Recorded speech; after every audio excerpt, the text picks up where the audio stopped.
Jadi mungkin itu kita bisa bahas juga ya, melihat dari sudut pandang istri, sudut pandang suami. Ini kan ada dua orang nih. Jangan-jangan ada perbedaan perspektif melihat masalah yang mereka hadapi sebagai suami istri. Nah, masalah ini menjadi serius karena mereka siap bercerai, gitu ya. Wah, ini gawat nih sampai bercerai begitu ya.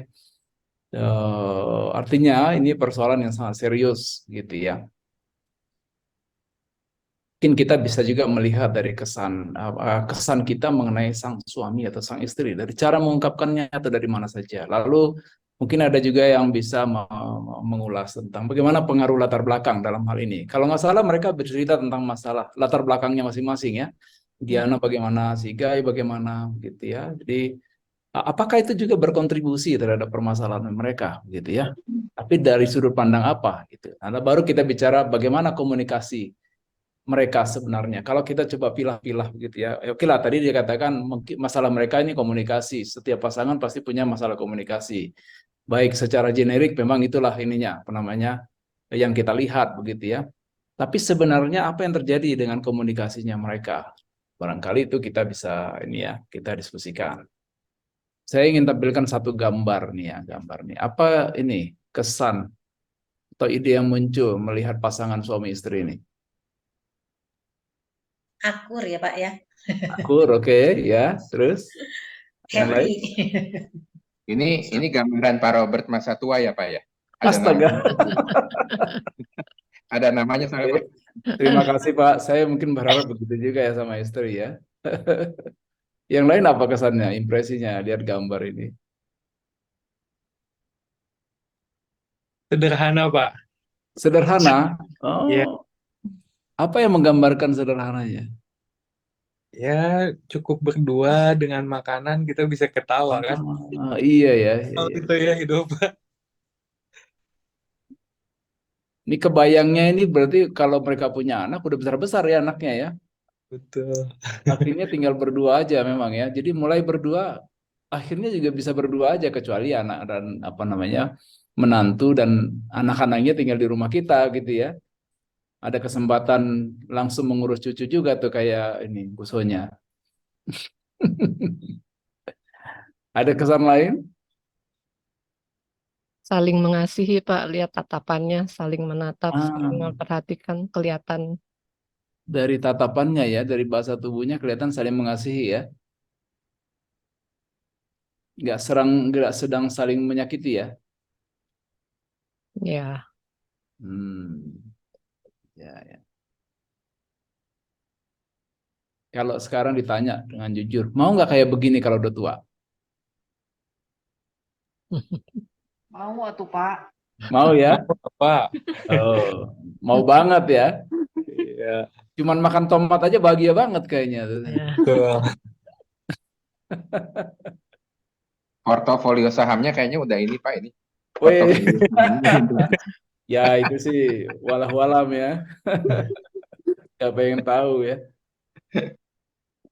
Tapi yang jelas kelihatannya mereka puas dengan hidupnya begitu ya. Tapi kan nggak terjadi dalam semalam ini kelihatannya begini.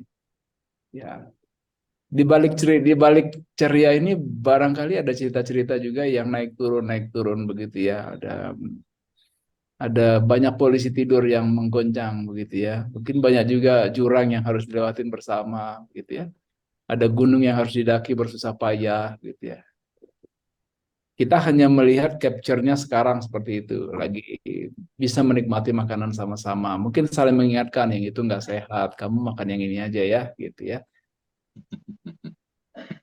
Karena kalau udah tua begitu, yang harus saling mengingatkan.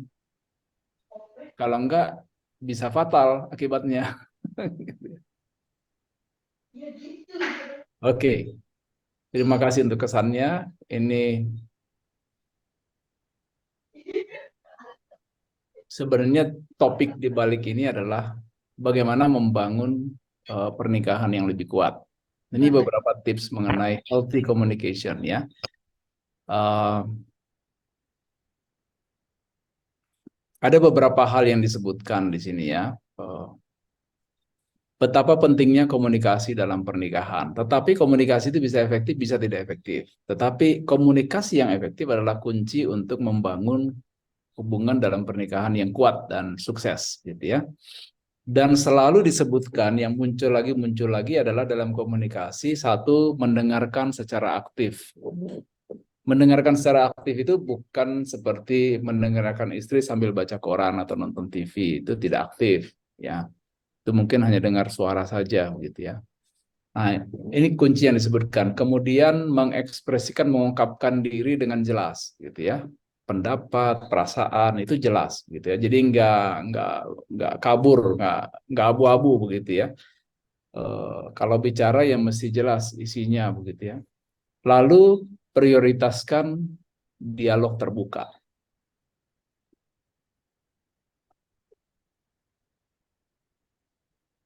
Kita bisa kasih pesan, misalnya pendapat, perasaan, tapi tadi kita lihat juga bahwa dengan sangat mudah kita salah mempersepsi, salah memaknakan, ya.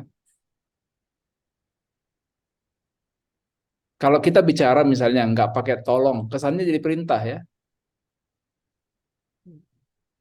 Kamu nyuruh-nyuruh saya, gitu kan. Hanya karena nggak ada kata tolongnya, begitu ya. Nah, kalau nggak pakai verbal, berarti non verbal kalau begitu, yang harus diimbangi, ya. Jadi harus sikap juga meminta tolong kalau ingin memang betul meminta tolong, gitu ya. Kalau enggak dengan sangat mudah dipersepsi berbeda, gitu ya.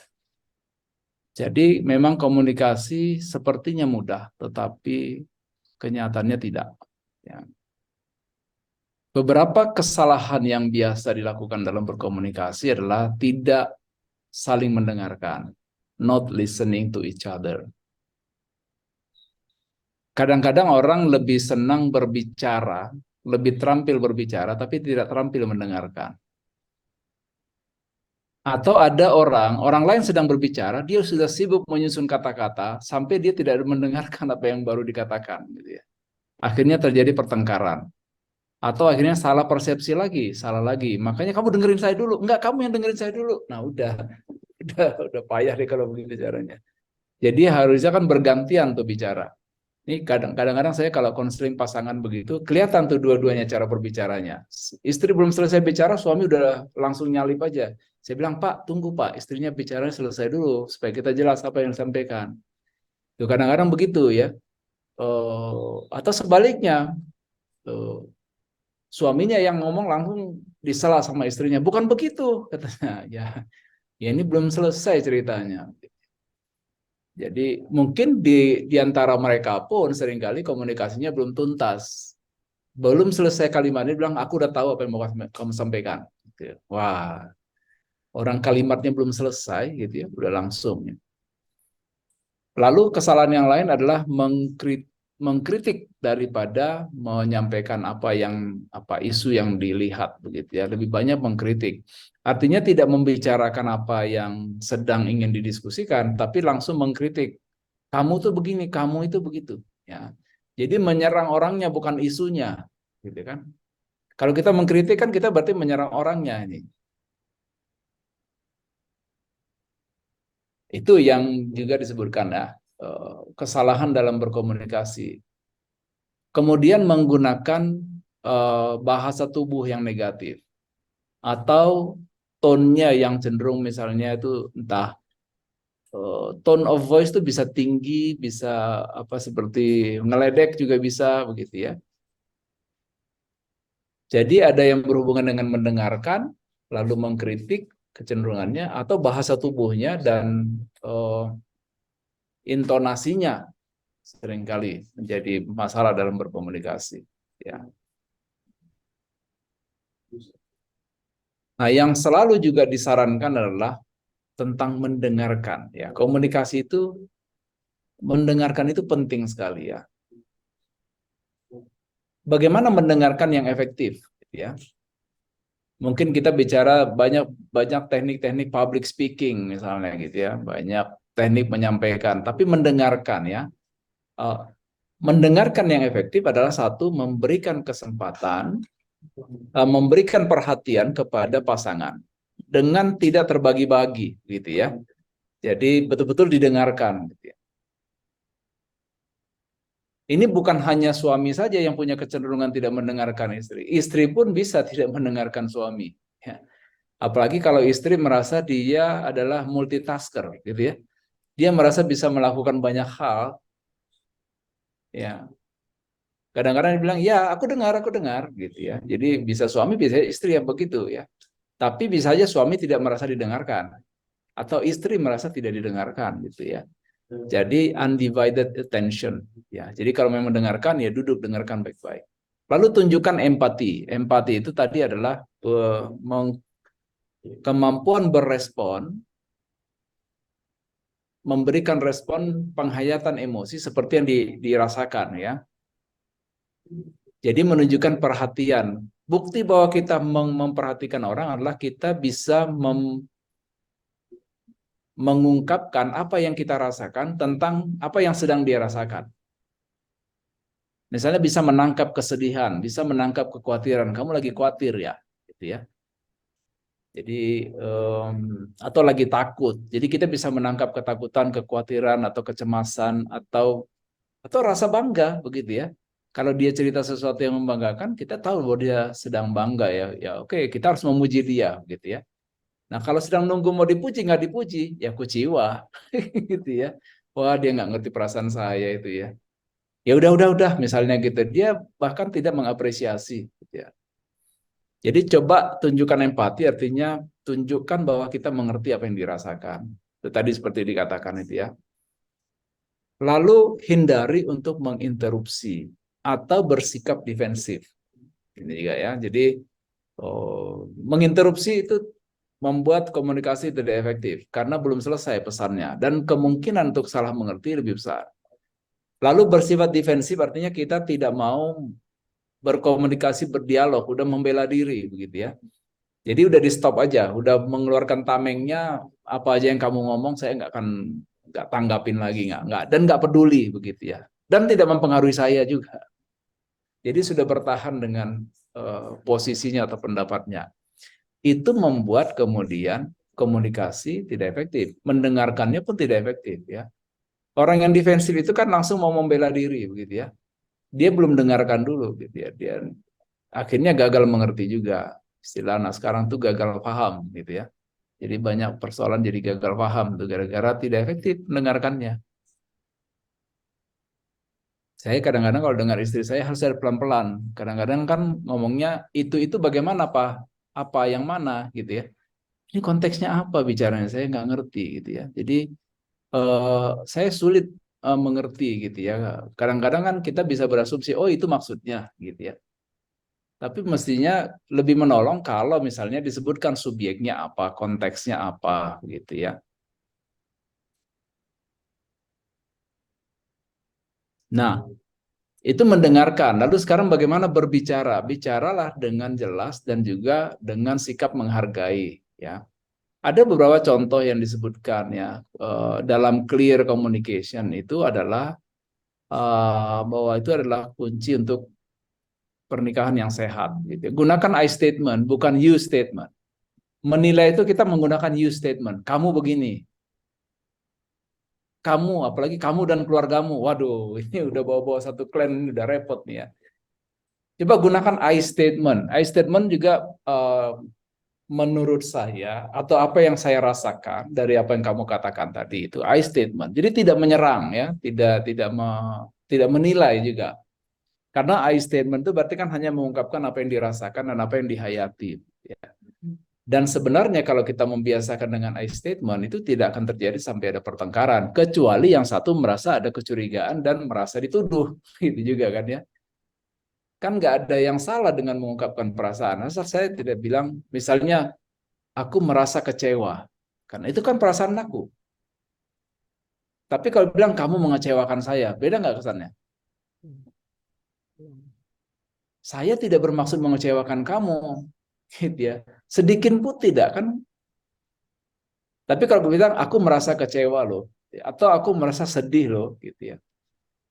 Tadi kamu nyuekin saya.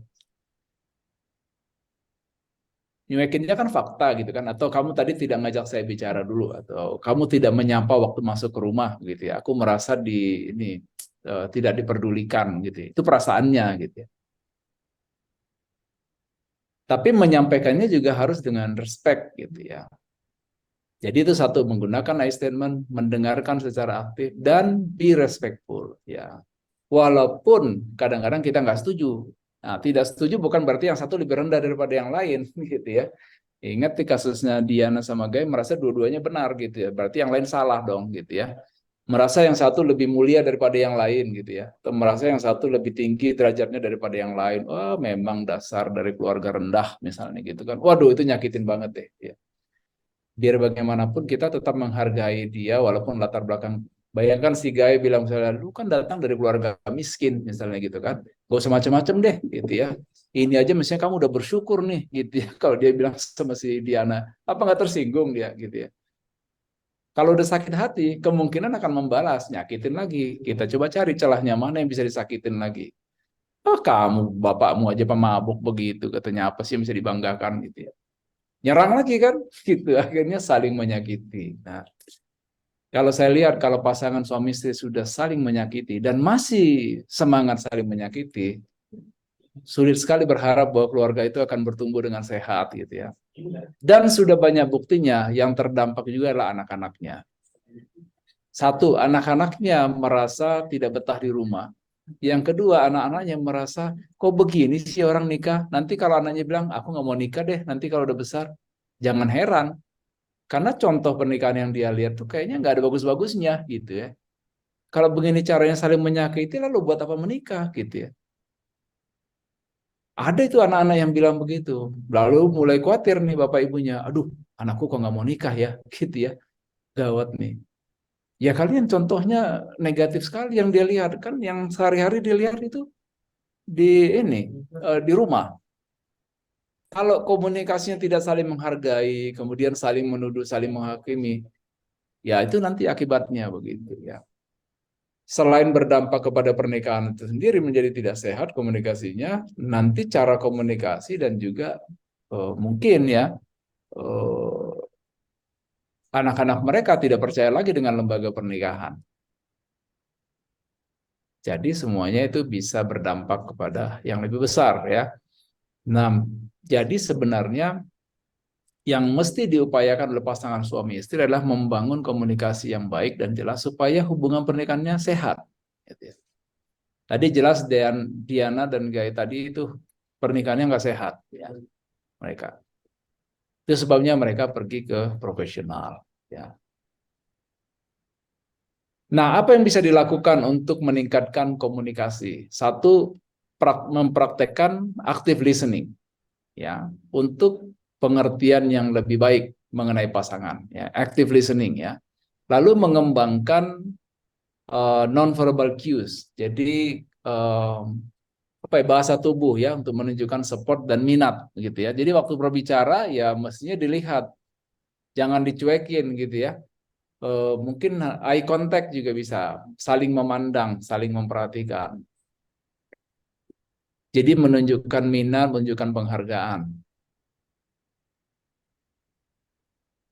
Lalu ambil waktu untuk punya melakukan percakapan yang berarti ya, berdua misalnya ambil waktu, jangan habis waktu untuk ngurusin yang lain, tapi untuk berdua nggak ada. Nah, bagaimana komunikasi mau lebih baik kalau tidak latihan begitu ya? Semua selalu ada pengalihan gitu. Kadang-kadang kita menjadi sangat sibuk, apalagi kalau dua-duanya bekerja, dua-duanya sibuk ya, sampai di rumah kan capek gitu ya. Tadi ada yang bilang juga. Jadi komunikasi menjadi tidak baik ya, tidak positif. Jadi waktu perlu, kemudian juga sikap tubuh kita, ekspresi wajah juga begitu ya. Nah, salah satu nonverbal cues yang negatif adalah kalau bicara, ini pasangan kita bicara, kita kemudian seperti itu ya, atau menoleh ke ini ya, tidak menunjukkan penghargaan gitu. Seolah-olah dia tidak berharga gitu ya. Nih kalau lihat di foto ini ya, gini ya. Ini kan salah satu nonverbal cue ya, didengarkan, direspon begitu ya. Bisa dengan bahasa tubuh, bisa dengan mengatakan iya, ya direspon apa yang disampaikan nanti. Nah, kalau misalnya sulit sekali membangun hubungan yang sehat dalam komunikasi, maka boleh mencari pertolongan profesional. Jangan tunggu sampai sudah terlambat. Ya. Tadi Diana dan Gai masih untung ya, masih ada, walaupun kelihatannya, wah ini sudah di ujung tanduk ini kelihatannya, karena sudah mulai bicara cerai begitu ya. Dan artinya apa? Pernikahan itu sudah mau berakhir, sudah siap diakhiri, kecuali ya, konselornya bisa menolong. Ya. Jadi jangan menunggu sampai terlambat. Nggak ada salahnya kita pergi ke profesional ya, yang bisa menolong ya. Mungkin bisa meningkatkan komunikasi dan mencegah perceraian. Kita perlu juga melakukan investasi ya, investasi waktu, investasi biaya untuk meningkatkan hubungan kita. Kalau kita ada kesulitan, kita bisa ini ya, meminta pertolongan profesional. Mau konsultasi pasangan, oke, mau bersama-sama juga grup bisa juga begitu ya. Kan gunakan waktu ya. Nah, ini dengan ikut acara ini sebenarnya sudah menginvestasikan waktu ya. Mungkin tidak menginvestasikan dana ya, belum sampai begitu ya. Tapi kadang-kadang orang yang sudah desperate begitu, sudah di ujung tanduk itu, dia harus mengeluarkan biaya konsultasi. Atau dipaksa oleh hukum, nanti disuruh mediasi, suruh konsultasi, suruh konseling juga bisa ya. Profesional bisa siapa saja, bisa psikiater, bisa psikolog, bisa konselor, bisa pendeta pun profesional sebenarnya ya. Yang kita butuh bantuan untuk nasihat-nasihat supaya komunikasi lebih baik lagi. Gitu. Oke. Mungkin sebagai penutup saya ingin menyampaikan sesuatu. Ini slide terakhir di saya gitu ya. Maka apa yang bisa kita lakukan tadi itu ya, saya bilang praktis ya, dicoba diterapkan nanti. Belajar untuk active listening, ngomong waktu bicara lihat matanya begitu kan ya. Eye contact itu perlu ya, supaya betul-betul ada komunikasi gitu ya. Jangan suami lagi bicara dipunggungin misalnya, atau istri lagi bicara matanya entah kemana begitu ya. Tunjukkanlah bahwa kita berminat dengan apa yang dia katakan dan apapun yang ingin disampaikan. Ya. Lalu coba tanya pertanyaan terbuka. Pertanyaan terbuka itu artinya bagaimana ceritanya, bukan pilihan ya atau tidak.